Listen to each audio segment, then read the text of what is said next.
চট্টগ্রামের কাজির দেউরি এলাকায় আছেন রিপোর্টার শফিকুল আলম, যাচ্ছি তার কাছে। দীর্ঘ এক মাস নগরবাসীকে পুড়িয়ে অবশেষে সকালে কিন্তু স্বস্তির বৃষ্টি হয়েছিল বন্দরনগরী চট্টগ্রামে। সেই বৃষ্টির দীর্ঘস্থায়ী ছিল মাত্র 7 থেকে 10 মিনিট এবং আবহাওয়া অফিস যেটি বলছে 6 মিলিমিটার বৃষ্টিপাত হয়েছে বন্দরনগরী চট্টগ্রাম জুড়ে।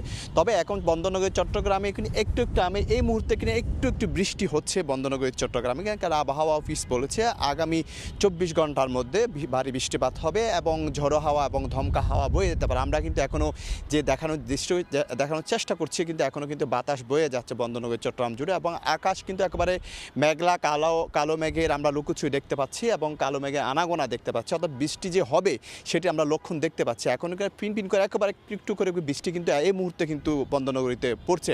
তো এতদিন বন্দরনগরী যে সমস্যা ছিল, আসলে মানুষের মধ্যে যেই উত্তাপ ছিল, খরতাপের মধ্যে মানুষ পুরে ছাই হয়ে আছে, ঠিক তখনই কিন্তু আজকে সকালে যে বৃষ্টি সেটিকে বন্দরনগরীর মানুষকে একেবারে শীতল করে দিয়েছেন। যেভাবে পারে যারা রাস্তায় ছিল তারা কিন্তু আনন্দ করেছে এবং ছাদের মধ্যে শিশুরা কিন্তু এই পানির মধ্যে কিন্তু আনন্দ করেছে বা বৃষ্টির মধ্যে আনন্দ করেছে এবং আবহাওয়া অফিস যেটি বলছে আরও 24 ঘন্টায় আগামীতে বৃষ্টিপাত হতে পারে। তবে সকালে যেই বৃষ্টিপাতটি হয়েছিল সেটি একটি দুঃসংবাদ দিয়ে গেছে, কারণ চট্টগ্রাম বিভাগে অর্থাৎ কক্সবাজার 2 জনের মৃত্যু হয়েছিল, খাগড়াছড়িতে 1 জনের মৃত্যু এবং রাঙামাটিতে 3 জনের মৃত্যু। তারা কিন্তু বজ্রপাতে এই 6 জনের মৃত্যু হয়েছিল এবং এই মুহূর্তে সেটি হচ্ছে এখন যে আবহাওয়া অফিস যেটি বলছে আগামী 24 ঘন্টার মধ্যে এখানে বৃষ্টিপাত হবে এবং সেই বৃষ্টিপাতে ঝড়ো হাওয়া হবে এবং সেটি অনেকখানি বৃষ্টি হবে সেটি তারা বলছেন।